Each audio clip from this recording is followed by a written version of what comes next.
കാരണം എന്താ? ഒരു തെറ്റും ചെയ്യാത്ത നീതിമാനായിട്ടുള്ള ഉമ്മൻചാണ്ടിയെ സരിതയുടെ കത്തിന്റെ നീളം കൂട്ടി പ്രതിയാക്കാൻ വേണ്ടിയിട്ട് CBIയുടെ അന്വേഷണത്തിന് ഉത്തരവിട്ട മുഖ്യമന്ത്രിയുടെ പേര് പിണറായി വിജയൻ എന്നാ. ഉളുപ്പുണ്ടോ പിണറായി വിജയന് സ്ത്രീലമ്പടന്മാരെന്ന് മറ്റാളുകളെ വിളിക്കാനായിട്ട്? കോൺഗ്രസിലെ വലിയൊരു വിഭാഗം അണികളും സ്ത്രീകൾ അടക്കമുള്ള പൊതുസമൂഹവും രാഹുൽ മാങ്കൂട്ടത്തെ പിന്തുണക്കുന്നതിന് പിന്നിൽ ഒരു വലിയ വികാരമാണ്. രാഹുൽ തെറ്റ് ചെയ്തിട്ടുണ്ടെങ്കിൽ ശിക്ഷിക്കപ്പെടുക തന്നെ വേണം എന്ന കാര്യത്തിൽ ആർക്കും സംശയമില്ല. പക്ഷേ തെറ്റൊന്നും ചെയ്യാത്ത ഉമ്മൻചാണ്ടിക്കെതിരെ പിണറായി വിജയനും CPMും നടത്തിയ ക്രൂര രാഷ്ട്രീയ വേട്ടയാടലാണ് ഇന്ന് കോൺഗ്രസ് സമൂഹത്തെ വികാരാതീതരാക്കുന്നത്. രാഹുലിനെ പിന്തുണക്കുന്നത് ഒരു വ്യക്തിയെ രക്ഷിക്കാനല്ല. ഉമ്മൻചാണ്ടിക്കും അദ്ദേഹത്തിൻ്റെ കുടുംബത്തിനും നേരെ പിണറായി വിജയനും CPMും നടത്തിയ ക്രൂരതയ്ക്കെതിരെയുള്ള ഉമ്മൻചാണ്ടിക്ക് വേണ്ടിയുള്ള പ്രതികാരമാണ് കോൺഗ്രസ് പ്രവർത്തകരും പൊതുസമൂഹവും രാഹുലിനെ പിന്തുണച്ചുകൊണ്ട് പ്രകടിപ്പിക്കുന്നത്. ഈ വിഷയം തുടങ്ങുമ്പോൾ റിനി ആൻ ജോർജ് എന്ന പെൺകുട്ടി ടെലിവിഷനിൽ ഈ സംഭവം വെളിപ്പെടുത്തിയതിൻ്റെ പിറ്റേന്ന് തന്നെ ഒരു നിലപാടെടുത്ത് ഫേസ്ബുക്ക് പോസ്റ്റ് ഇട്ട ആളാണ് ജിൻഡോ ജോൺ. ഇപ്പോൾ ഇത്രയും ദിവസമാകുമ്പോഴേക്ക് കോൺഗ്രസ് പാർട്ടി രാഹുലിനെ പുറത്താക്കിയിരിക്കുന്നു. എല്ലാ നേതാക്കളും തള്ളിപ്പറഞ്ഞിരിക്കുന്നു. ഞങ്ങളുടെ പാർട്ടിയിൽ ഇല്ല എന്ന് നിലപാടെടുത്തിരിക്കുന്നു. വളരെ രൂക്ഷമായ പദപ്രയോഗങ്ങൾ നേതാക്കൾ തന്നെ നടത്തിയിരിക്കുന്നു. പക്ഷേ നിങ്ങളുടെ അണികൾക്ക് എന്തുകൊണ്ടാണ് അത് ബോധ്യപ്പെടാത്തത്? ഇന്ന് പൂച്ചെണ്ട് നൽകി സ്വീകരിച്ചല്ലോ. ഇന്ന് രാഹുലിനെ സ്വീകരിച്ച പ്രവർത്തകരെ, സ്ഥാനാർത്ഥികൾ അടക്കമുള്ള ആളുകളുണ്ടല്ലോ, ഭാരവാഹികളെ പുറത്താക്കുമോ? കോൺഗ്രസ് എന്തെങ്കിലും നടപടിയെടുക്കുമോ? അങ്ങനെ എന്തെങ്കിലും ഉദ്ദേശിക്കുന്നുണ്ടോ? ഇല്ലല്ലോ.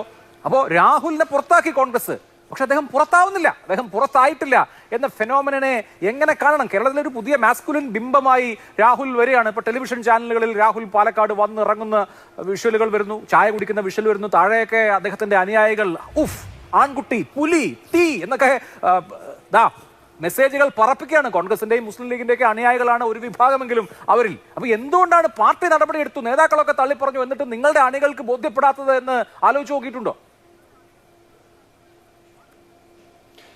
അഭിലാഷേ, ഇതിലൊരു വസ്തുതാപരമായി നമ്മൾ പരിശോധിച്ചാലേ ഈ സാഹചര്യം കേരളത്തിൽ സൃഷ്ടിച്ചതിന്റെ ഒന്നാമത്തെ ഉത്തരവാദി ഈ സർക്കാർ തന്നെയാണ്. അത് പെട്ടെന്ന് പറഞ്ഞാൽ ചിലപ്പോൾ മനസ്സിലായല്ലോ. കാര്യം അത്രയേ ഉള്ളൂ. കോൺഗ്രസ് പാർട്ടി കൃത്യമായ നടപടി സ്വീകരിച്ചു, ഘട്ടം ഘട്ടമായി ഓരോ നടപടി എടുത്തു. ഇതിന്റെ ഈ പരാതിയുടെ തീവ്രതയൊന്നും അളന്നിട്ടല്ല ഞങ്ങൾ നടപടി എടുക്കുന്നത്. ഞങ്ങൾക്ക് ബോധ്യപ്പെട്ടതിന്റെ അടിസ്ഥാനത്തിൽ ഞങ്ങൾ നടപടിയെടുത്തു. അങ്ങനെ ഒരു നടപടി എടുക്കാത്തവർ ഇന്നും ഞങ്ങളെ വിമർശിക്കുന്നു. അതവിടെ നിൽക്കട്ടെ. ഞാൻ ഈ സംസ്ഥാനം ഭരിക്കുന്ന സർക്കാരാണ് ഉത്തരവാദി എന്ന് പറയാൻ കാരണം, ഇന്നും രാഹുലിന്റെ ഭാഗത്ത് രാഹുലിനെ പിന്തുണച്ചുകൊണ്ട് ആളുകൾ അങ്ങനെ തയ്യാറാകുന്നുണ്ടെങ്കിൽ അത് കോൺഗ്രസിന്റെ അണികൾ മാത്രമല്ലെന്നേ, പലതരത്തിലുള്ള ആളുകളുണ്ടാവും. രാഷ്ട്രീയം ഇല്ലാത്തവരും വിചാരിക്കുന്നു. കാരണം രാഹുൽ ഏറ്റവും വലിയ പൊളിറ്റിക്കൽ പോയിന്റ് എന്ന് പറഞ്ഞാൽ പിണറായി വിരുദ്ധ രാഷ്ട്രീയത്തിന്റെ ഭാഗമായിരുന്നു അദ്ദേഹം. പിണറായി വിരുദ്ധ രാഷ്ട്രീയത്തിന്റെ ഭാഗമായിട്ടുള്ള മുഴുവൻ ആളുകളുടെ മുമ്പിൽ ഒരു ചാമ്പ്യൻ തന്നെയായിരുന്നു രാഹുൽ. അങ്ങനെ ഒരു രാഹുൽ ഒരു കേസിൽ പ്രതിയാകുമ്പോൾ ആളുകൾ പെട്ടെന്ന് വിശ്വസിക്കാൻ പ്രയാസമുണ്ട്. ഒന്നാമത്തെ കാര്യം. അതിന് കാരണം എന്താ? ഒരു തെറ്റും ചെയ്യാത്ത നീതിമാനായിട്ടുള്ള ഉമ്മൻചാണ്ടിയെ സരിതയുടെ കത്തിന്റെ നീളം കൂട്ടി പ്രതിയാക്കാൻ വേണ്ടിയിട്ട് CBIയുടെ അന്വേഷണത്തിന് ഉത്തരവിട്ട മുഖ്യമന്ത്രിയുടെ പേര് പിണറായി വിജയൻ എന്നാ. ഉളുപ്പുണ്ടോ പിണറായി വിജയന് സ്ത്രീലമ്പടന്മാരെന്ന് മറ്റാളുകളെ വിളിക്കാനായിട്ട്? ശിവരാജൻ കമ്മീഷന്റെ റിപ്പോർട്ട് വായിച്ചിട്ട് ഇക്കിളി കൊണ്ട് CBI അന്വേഷണത്തിന് ഉത്തരവിട്ട പിണറായി വിജയൻ സർക്കാർ തന്നെയാണ് കേരളത്തിൽ ഇത്തരത്തിലുള്ള സാഹചര്യം സൃഷ്ടിച്ചത്. ഇന്ന് കേരളത്തിൽ യഥാർത്ഥമായിട്ടുള്ളതോ ഇല്ലാത്തതോ ഉള്ളതോ ആയിട്ടുള്ള പരാതികൾ ആർക്കെതിരെ വന്നാലും പൊതുജനം വിശ്വസിക്കാത്ത രീതിയിലേക്ക് മാറിയിരിക്കുന്നു. കാരണം ഈ സർക്കാരിന്റെ കുൽസിത താല്പര്യത്തിന്റെ ഭാഗമായിട്ടാണ് ഇത്തരം പരാതികൾ ഉയർന്നു വരുന്നതെന്ന് നാട്ടുകാർ വിശ്വസിക്കാൻ തുടങ്ങി. അതൊരു ആ ഗതികേടിലേക്ക് നമ്മുടെ സമൂഹത്തെ എത്തിച്ചതിന്റെ ഒന്നാം പ്രതി പിണറായി വിജയൻ സർക്കാരാ. ഇനി എനിക്ക് സുരേഷ് കുമാറിനോട് ഒന്ന് രണ്ട് കാര്യം ചോദിക്കാനുണ്ട്. നിങ്ങൾ പറഞ്ഞു രാഹുൽ മാങ്കൂട്ടത്തിനെ ഞങ്ങൾ പിന്തുണയ്ക്കുന്നു. ഞങ്ങൾ പിന്തുണയ്ക്കുന്നില്ല എന്നുള്ളതിന്റെ തെളിവാണ് സംഘടനാപരമായിട്ടുള്ള നടപടി. രാഹുലിന്റെ ഭാഗത്ത് വീഴ്ച സംഭവിച്ചിട്ടുണ്ട് എന്ന് ഞങ്ങൾ പറയുന്നു. ഉത്തരവാദിത്ത ബോധത്തോടെ ഞങ്ങൾ പറയുന്നു, നടപടിയെടുത്തു. ഒരു കാര്യം തിരിച്ചു നോക്കട്ടെ. P ശശിയുടെ ഭാഗത്തുനിന്ന് ഒരു കുഴപ്പം സംഭവിച്ചു എന്ന് നിങ്ങൾക്ക് തോന്നുന്നുണ്ടോ? PK ശശിയുടെ ഭാഗത്തുനിന്ന് തെറ്റ് സംഭവിച്ചു, നിയമപരമായി നടപടി സ്വീകരിക്കണമെന്ന് നിങ്ങൾക്ക് തോന്നുന്നുണ്ടോ? PT കുഞ്ഞുമുഹമ്മദിനെതിരെ നടപടി സ്വീകരിക്കണമെന്ന് നിങ്ങളുടെ പാർട്ടിക്ക് തോന്നുന്നുണ്ടോ? മുകേഷിനെതിരെ സംഘടനാപരമായിട്ടുള്ള നടപടി സ്വീകരിക്കണമെന്ന് നിങ്ങൾക്ക് തോന്നുന്നുണ്ടോ?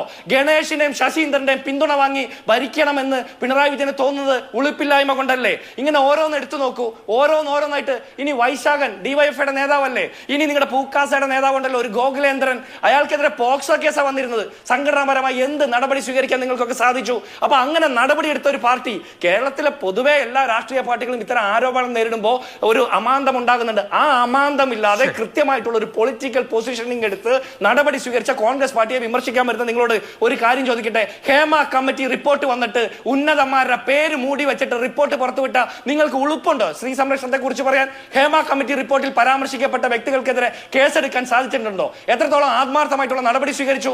ആ റിപ്പോർട്ടിൽ പരാമർശിക്കപ്പെടുന്ന വ്യക്തികൾക്കെതിരെ സർക്കാരിനെ വിശ്വസിച്ച് പരാതി കൊടുക്കാൻ എന്തുകൊണ്ടാ അതിൽ അതിജീവിതമാർക്ക് പറ്റാതെ പോയത്, ഇരകൾക്ക് പറ്റാതെ പോയത്? ഈ സർക്കാരിൽ വിശ്വാസമില്ലാത്തത് കൊണ്ടാ. ഇങ്ങനെ ഓരോ കേസെടുത്താലും TP കേസിലെ പ്രതികളെ കോടതി ശിക്ഷിച്ചിട്ടും നിങ്ങൾ സമ്മതിച്ചു? കുഞ്ഞനന്തൻ ഒരു കുഞ്ഞു ഉറുമ്പിനെ പോലും വേദനിപ്പിക്കാത്ത മഹാമനുഷ്യനാണെന്നല്ലേ നിങ്ങൾ പറഞ്ഞത്?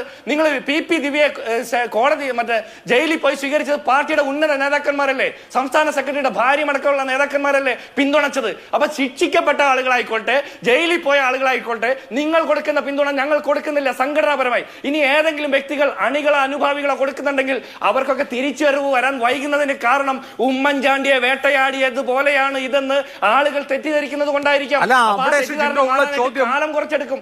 കോൺഗ്രസ് പാർട്ടിക്ക് ബോധ്യമുണ്ടല്ലോ, കോൺഗ്രസ് പാർട്ടിക്ക് ബോധ്യമുണ്ടെന്ന് ആവർത്തിച്ച് VD സതീശൻ പറഞ്ഞതാണ്. ധാരാളം പരാതികൾ ഞങ്ങളുടെ മുമ്പിൽ ഉണ്ടായിരുന്നുവെന്ന് രമേശ് ചെന്നിത്തല പറഞ്ഞതാണ്. അപ്പൊ ഉമ്മൻചാണ്ടിയെയും രാഹുൽ മാങ്കൂട്ടത്തെയും കൂട്ടിക്കെട്ടരുത്, ഉമ്മൻചാണ്ടിയെ പോലെയാണ് രാഹുൽ മാങ്കൂട്ടം എന്ന് നിങ്ങൾ അവകാശപ്പെടുകയും പ്രചരിപ്പിക്കുകയും ചെയ്യരുത് എന്ന് കോൺഗ്രസ് പ്രവർത്തകരോട് പറയാനും അത് അവരെ കൊണ്ട് കൺവിൻസ് ചെയ്യിക്കാനുള്ള ബാധ്യത കോൺഗ്രസ് നേതൃത്വത്തിനല്ലേ ഉള്ളത്? നിങ്ങൾക്ക് കാര്യങ്ങൾ അറിയാലോ. അല്ല അഭിലാഷ്, ഇതിലൊരു കാര്യമുണ്ട്. നമ്മളുടെ രാഷ്ട്രീയ സാഹചര്യത്തിൽ ഇത്തരം തെരഞ്ഞെടുപ്പുകളാകുമ്പോൾ ഇത്തരം വാർത്തകൾ വരികയും ഇത്തരം കാര്യങ്ങൾ ചർച്ച ചെയ്യപ്പെടുകയും പരാതികൾ ഉയർന്നു വരുന്ന സാഹചര്യമുണ്ട്. പരാതി ആർക്കും എപ്പോൾ വേണമെങ്കിലും കൊടുക്കാം, അതിനൊന്നും ഞാൻ എതിരല്ല. പക്ഷെ ഒരു പ്രശ്നമുള്ളത് എന്താണെന്ന് വെച്ചാൽ, ഇതുപോലെയാണ് ഒരു നിയമസഭാ തെരഞ്ഞെടുപ്പിന്റെ സമയത്ത്, അതിനു മുമ്പത്തെ ലോക്സഭാ തെരഞ്ഞെടുപ്പിന്റെ സമയത്തൊക്കെ ഉമ്മൻചാണ്ടിക്കെതിരെയുള്ള പരാതി ഉയർന്നു വന്നത്. ഈ സാഹചര്യം നിൽക്കുന്നതുകൊണ്ടാണ് ജനങ്ങളും പൊതുപ്രവർത്തകരൊക്കെ വിശ്വസിക്കാൻ മടിക്കുന്നത്. അത് പിന്നീട് കോടതി വ്യവഹാരങ്ങളിലൂടെയൊക്കെ തെളിയിക്കപ്പെടട്ടെ. പക്ഷെ പാർട്ടിയെ സംബന്ധിച്ചിടത്തോളം പാർട്ടിക്ക് ബോധ്യപ്പെട്ട കാര്യത്തിൽ പാർട്ടി സംഘടനാപരമായി നടപടി എടുത്തിട്ടുണ്ട്.